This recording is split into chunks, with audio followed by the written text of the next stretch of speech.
Hey guys, guess what we're having today on Judge's Kitchen is Sriracha Gizzard and Waffles. Yeah, I know a lot of people are used to having their waffles with syrup and berries. I'm not exempted, I do it all the time. But do you know the Sriracha is one of the best toppings for waffles? I'm sure you don't know. So I'm going to show you right quick how to fix it, and don't go anywhere.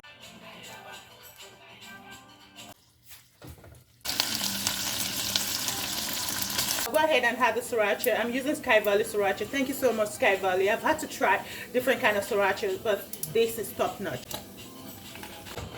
All I want remain to roll.